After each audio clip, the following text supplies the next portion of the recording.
2012 to 2018, the city of Ecatepec, Mexico, experienced hard times as numerous women and children vanished, causing immense shock and concern within the community. Adding to the horror, the bodies of these victims were discovered dismembered and left abandoned in an empty plot of land. Unbeknownst to the community, the culprits behind these atrocious acts were concealed right before their eyes, blending seamlessly into the facade of their seemingly normal everyday lives. The monsters behind these horrific acts were none other than Juan Carlos Hernandez and his wife Patricia Martinez.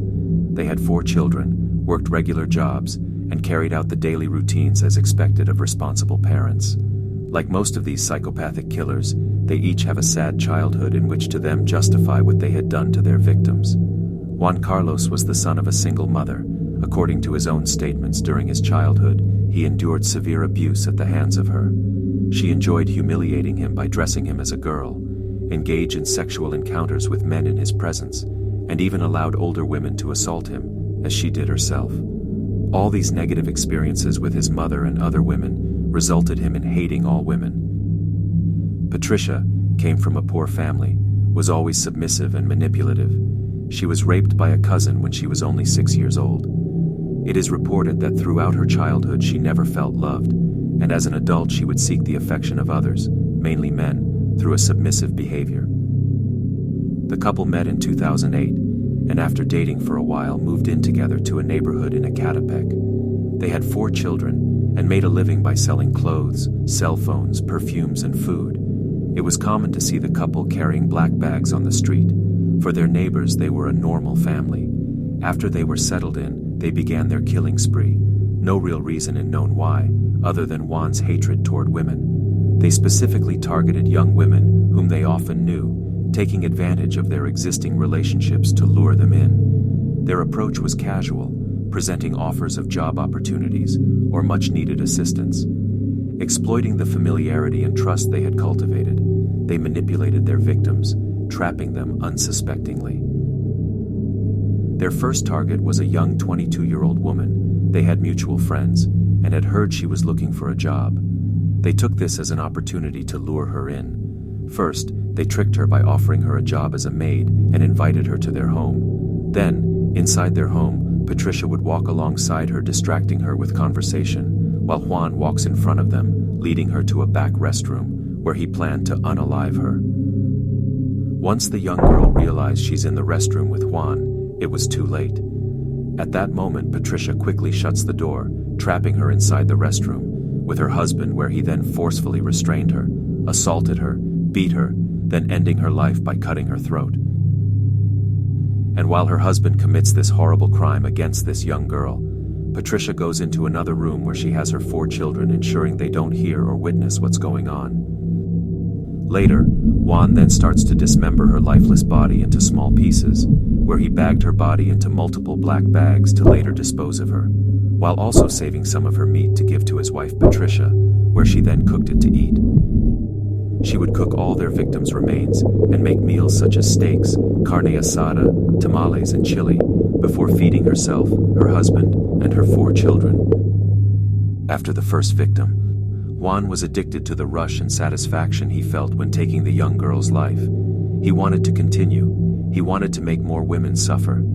Patricia only wanted to please her husband, so she helped him. They went on a killing spree that lasted 6 years, before eventually getting caught. All their victims were lured in similar ways as the first. They would offer to help, inviting the women to their home, trapping them in the restroom, killing them, eating them, then disposing of the remains in a nearby empty lot. This continued, eventually resulting in them taking about 20 women's lives. In the background of all this chaos, police were watching, keeping track of all the women going missing in the area, and started an investigation where eventually Juan and Patricia became the prime suspects. And it was finally in the year of 2018 when they killed their final victim, Nancy, a 28-year-old woman, when the couple was finally caught. Their final victim, Nancy, was lured in by the couple by promising her they were going to give her free baby clothes to her 2-month-old baby. But instead, just like all their other victims, she was taken in the house where she was beaten, assaulted, and dismembered.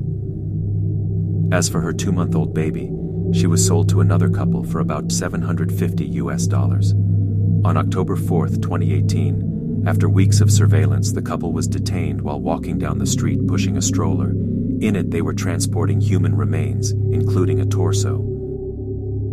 On October 10, 2018, a video of one of the interrogations of Juan Carlos Hernandez was leaked to social networks. In the video, he talks about how he much rather take women's lives, feed them to the rats and his dogs, than allow them to be walking around breathing his oxygen, also letting the officers who are interviewing him that if he is released, he will continue to kill.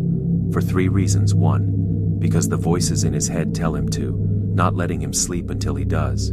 2, because of his hatred towards women. 3, he has to in order to feed his kids and dogs. In the video, he speaks more about his past, the voices in his head, and more. I'll leave a link to the video in the description below. Juan Carlos Hernandez was diagnosed with a personality disorder and a psychotic disorder due to the trauma he suffered in childhood, having been a victim of physical and sexual abuse as a child, and cocaine consumption during his youth. Patricia Martinez, who was diagnosed with borderline intelligence. Although all the victims were raped, Patricia believed that they had betrayed her by getting involved with her husband and therefore deserved to die. On October 1, 2019, both were sentenced to 327 years in prison for 8 counts of femicide, as well as other crimes such as human trafficking through illegal adoption and unlawful burial of human remains. The prosecutor's office stated that both individuals will spend the remainder of their lives in prison.